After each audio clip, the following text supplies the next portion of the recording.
Olá, boa noite. Começa agora o Jornal da Justiça desta quinta-feira, 6 de outubro. Por unanimidade, o plenário do Supremo mantém regras do Tribunal Superior Eleitoral que proíbem o repasse do fundo partidário e do Fundo Especial de Financiamento de Campanha por partidos ou candidatos não coligados. Esse é um dos destaques da edição de hoje. E você vai ver também. STF julga ação em que partidos políticos acusam a União de ter se omitido sobre a paralisação do Fundo Amazônia. Em sessão virtual, ministros do Supremo vão julgar ação contra decretos do ex-governador de São Paulo que autorizaram contrato bilionário sem licitação. E ainda, segunda turma do STF vai decidir se a competência para julgar ação penal contra os responsáveis pela tragédia de Brumadinho é da Justiça Federal ou estadual.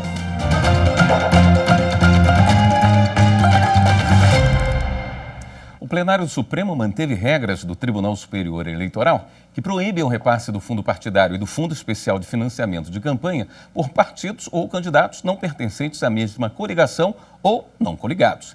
A ação ajuizada por 4 partidos políticos pedia que fosse permitido o repasse entre candidatos a cargos majoritários e proporcionais numa mesma circunscrição, ainda que de siglas distintas, desde que coligadas na disputa majoritária.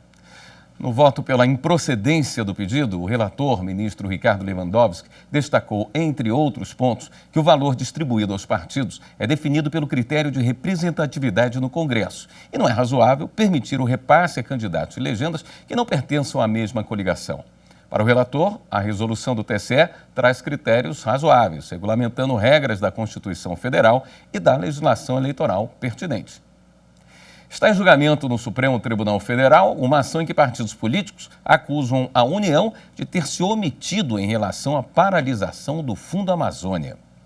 Criado em 2008, o Fundo Amazônia serve para captar doações e assim financiar projetos de prevenção, monitoramento e combate ao desmatamento e de promoção da conservação e do uso sustentável da Amazônia Legal. As doações eram feitas pelos governos da Noruega e da Alemanha. Em abril de 2019, o Fundo Amazônia foi paralisado e deixou de incluir novos projetos para financiamento. 4 partidos, PSOL, PSB, PT e a Rede Sustentabilidade, ajuizaram no Supremo Tribunal Federal ação direta de inconstitucionalidade por omissão. Os partidos alegam ainda que o governo federal extinguiu 2 órgãos do fundo, o Comitê Técnico e o Comitê Orientador, e cerca de 3 bilhões de reais estão represados, sem a contratação de novos projetos ou a implementação de qualquer medida de equilíbrio. Assim, pedem a reativação do Fundo Amazônia.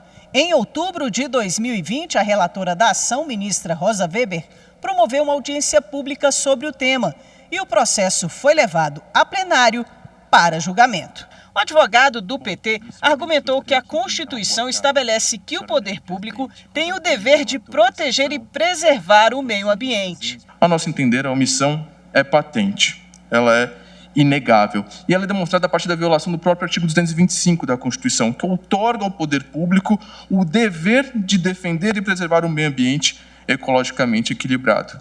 Portanto, há um direito constitucional garantido, o direito ao meio ambiente. E há, por outro lado, uma obrigação atribuída ao poder público, a obrigação de defender e preservar. Essa omissão de defender e preservar, por óbvio, demonstra uma violação de uma obrigação abstraída diretamente do texto constitucional. O advogado do PSOL explicou que o processo de aprovação de projetos do fundo é rigoroso. Desfazendo as fake news que foram proferidas, na verdade o fundo tem uma gestão com um rigoroso processo de concessão de projetos e atividades que ele financiava. Ele passava por periódica auditoria, controle externo, e nos anos de seu funcionamento, teve sempre pareceres positivos sobre sua gestão das avaliações minuciosas do BNDES, das auditorias anuais do Tribunal de Contas da União e das auditorias externas semestrais às quais se submeteu. Já os advogados do PSB e da Rede Sustentabilidade destacaram as consequências da paralisação do Fundo Amazônia. O bioma amazônico passa, neste momento, já próximo de um ponto de não retorno, momento no qual o bioma não conseguiria mais se recuperar ao seu estado inicial, no momento tendo já mais de 20% do território desmatado. Também em que momento se paralisa o Fundo Amazônia? No momento em que o Estado brasileiro descumpre reiteradamente todas as metas climáticas assumidas em acordos internacionais. A omissão do governo federal não pode ser tolerada, portanto, pois estamos diante de um risco irreversível, como já foi dito, chamado ponto de não retorno. A omissão também coloca em risco a integridade do sistema climático. Essa omissão coloca em risco os povos indígenas e as comunidades tradicionais da Amazônia. Essa omissão coloca em risco a nossa biodiversidade, a fauna e a flora da região. A Advocacia Geral da União ressaltou a atuação do governo federal na área ambiental. Registro que há outros mecanismos legais e administrativos que são, assim como o Fundo Amazônia, fundamentais para a política pública ambiental e que vêm sendo implementados pelas instâncias competentes do Poder Executivo Federal. De forma breve, eu registro o novo Plano Nacional de Controle do Desmatamento Ilegal e Recuperação da Vegetação Nativa, a Operação Guardiões do Bioma, com foco no combate aos incêndios na Amazônia, a reedição recente dessa Operação Guardiões do Bioma, com foco no combate ao desmatamento ilegal na Amazônia, bem como a Operação Verde Brasil 2. Já em sessão virtual, os ministros decidiram que associações não podem condicionar o desligamento de um associado à quitação de dívidas. O caso teve repercussão geral reconhecida e, com isso, a decisão deve ser seguida por tribunais de todo o país. Com a decisão, associados podem se desfiliar de associações a qualquer tempo, independentemente de multa ou de quitação de empréstimos realizados por intermédio da sociedade. Essa garantia acontece do direito da liberdade de associação previsto na Constituição Federal. Para o STF, é inconstitucional impor condições para obrigar alguém a se filiar ou permanecer filiado a uma entidade. O caso analisado pela Corte é sobre uma decisão do Tribunal de Justiça do Distrito Federal que condicionou a saída de uma servidora pública da Associação dos Agentes da Polícia Civil do DF ao pagamento de débitos. Para o relator, ministro Dias Toffoli, há outros meios, como ação monitória e a de execução de títulos extrajudicial para a cobrança de débitos ou de multas. O voto do relator foi seguido pelos demais ministros. Como o caso teve repercussão geral reconhecida, essa decisão deverá ser adotada em casos semelhantes julgados no país. A segunda turma do STF decide, a partir desta sexta-feira, no plenário virtual, se a competência para o julgamento da ação que aponta os responsáveis pelo rompimento da barragem da Vale em Brumadinho, em 2019, é da Justiça Federal ou Estadual Mineira. O julgamento deve ser finalizado até o dia 17 desse mês. Em junho deste ano, o ministro do Supremo Tribunal Federal, Edson Fachin, julgou 2 recursos extraordinários, envolvendo Fábio Schvartzman, ex-presidente da Vale, e Felipe Figueiredo, ex-engenheiro da companhia. Os recursos apresentados pelo Ministério Público do Estado de Minas Gerais foram contra a decisão do Superior Tribunal de Justiça, que havia reconhecido a competência da Justiça Federal para atuar no caso, por entender que os fatos foram praticados em detrimento de bens, serviços ou interesse direto e específico de órgão regulador federal e da União. Fachin não verificou o interesse direto e específico da União para justificar a competência da Justiça Federal e determinou que cabe à Justiça Mineira processar e julgar a ação penal contra os responsáveis por crimes cometidos no rompimento da barragem na mina Córrego do Feijão, em Brumadinho. Os réus entraram com recurso contra essa decisão. Querem que o processo seja julgado na Justiça Federal. O pedido será examinado pelos 5 ministros da segunda turma do Supremo, no plenário virtual. A tragédia em Brumadinho foi em janeiro de 2019. A Justiça Mineira, em fevereiro do ano passado, acatou a denúncia do Ministério Público contra 16 pessoas. Para o MP, ex-diretores da mineradora e ex-executivos da empresa Tuvsud devem responder por homicídio qualificado por 270 vezes, número total de mortos na tragédia, além de crimes contra a fauna e a flora. E a gente continua falando de plenário virtual. Nesta sexta-feira também começa o julgamento da ação que questiona a validade de decretos do ex-governador de São Paulo, João Dória, que autorizaram um contrato de 23 bilhões de reais sem licitação. Os decretos permitem que, por 25 anos, a empresa Metra opere sozinha o corredor metropolitano de São Mateus a Jabaquara. A ação foi apresentada ao Supremo Tribunal Federal pelo Partido Solidariedade. O pedido é que os decretos paulistas sejam declarados inconstitucionais. Na ação, o Solidariedade afirma que, por causa do contrato que deu à empresa Metra a exclusividade para operar o corredor de São Mateus a Jabaquara, o governo de São Paulo está pagando indenizações a outras empresas que já atuavam no sistema e tiveram seus contratos rescindidos sem justificativa. Segundo notícias que saíram na imprensa, o governo paulista já teve de pagar 50 milhões de reais pela quebra dos contratos. Também por decreto, o ex-governador João Dória autorizou a ampliação em quase 700% do número de linhas nesse trecho, conhecido como Corredor ABD. A relatora, ministra Carmen Lúcia, pediu informações ao governo paulista. A resposta foi que a análise dos decretos evidencia atos normativos, que são medidas de gestão, e que o caso trata de uma prorrogação extraordinária. O julgamento em sessão virtual no STF começa nesta sexta-feira, dia 7, e deve terminar dia 17 de outubro. A seguir, STJ julga caso envolvendo ocultação de droga durante visita a presídio. Voltamos em instantes.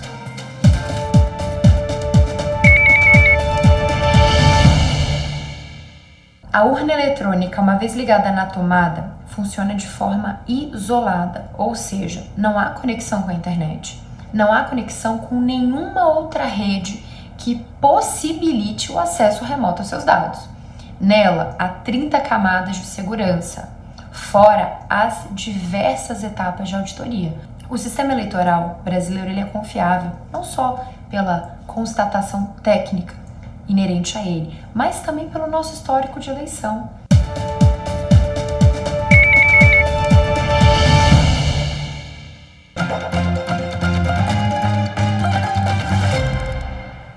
A sexta turma do Superior Tribunal de Justiça decidiu que ocultar droga na região pélvica para entrar em presídio não agrava a culpabilidade. O trabalho dos policiais penais é rigoroso para evitar a entrada de entorpecentes dentro das unidades prisionais. Hoje, as visitantes, para adentrar no sistema prisional, elas precisam passar por um scanner corporal, parecido com alguns modelos de aeroporto, onde o agente responsável verifica.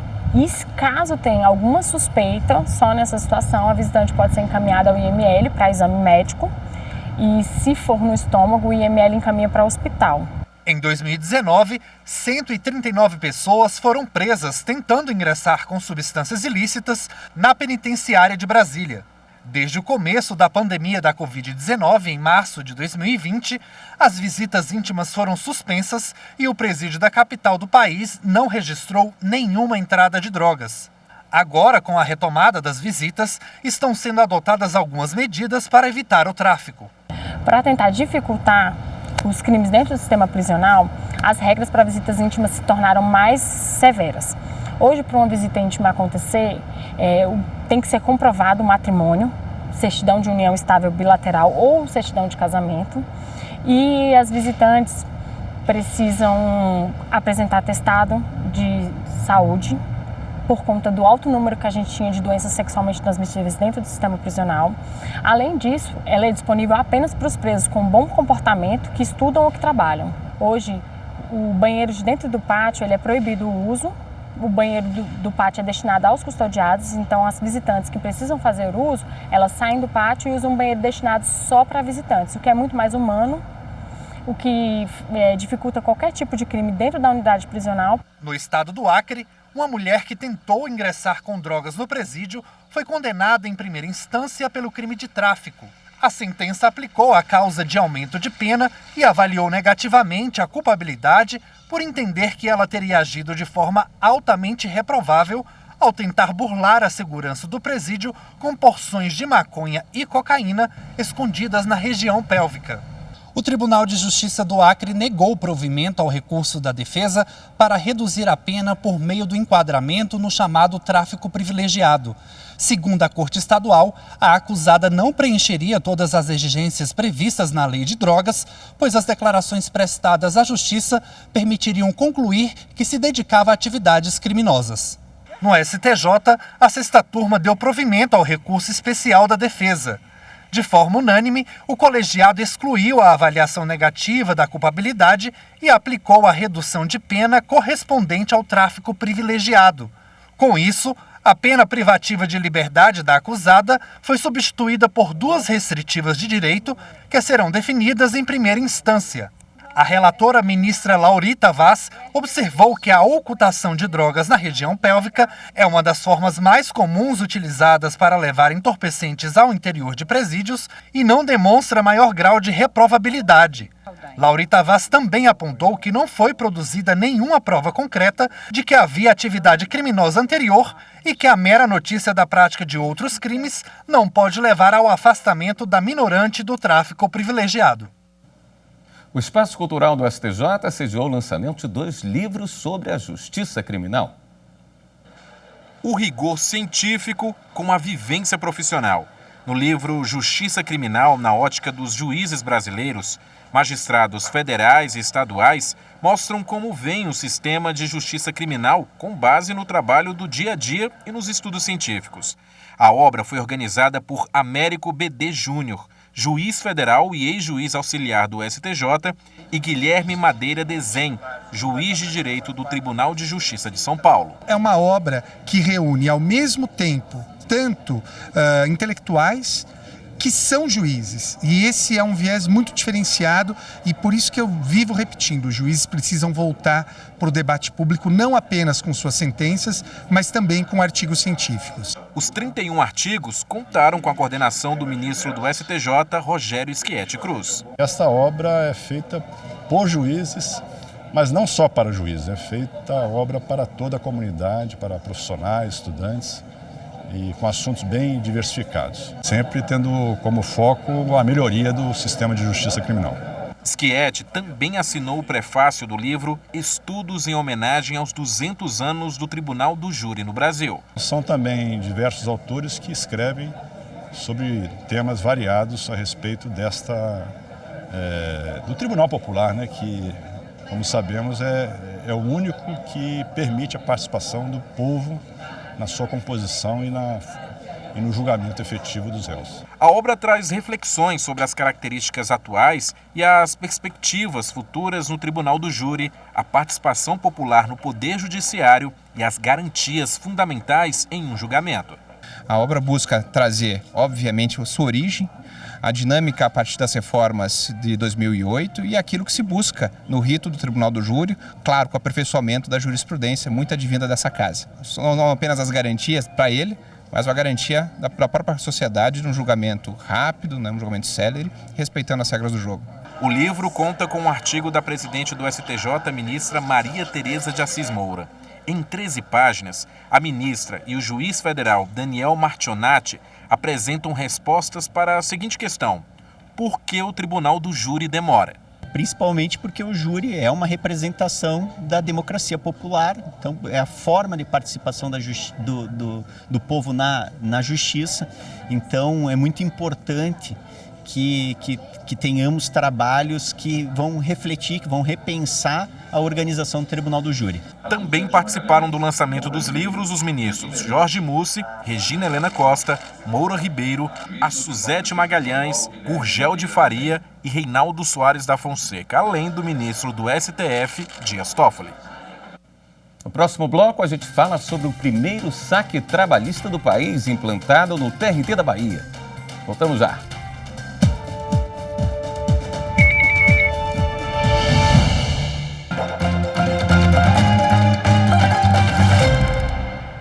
O Tribunal Superior Eleitoral vai homenagear o senador Rodrigo Pacheco, presidente do Senado Federal, com a medalha da Ordem do Mérito Assis Brasil. A homenagem foi aprovada por unanimidade pelo plenário do TSE na sessão de hoje de manhã. Segundo o presidente ministro Alexandre de Moraes, a condecoração reconhece os serviços prestados por Pacheco à justiça eleitoral e à democracia.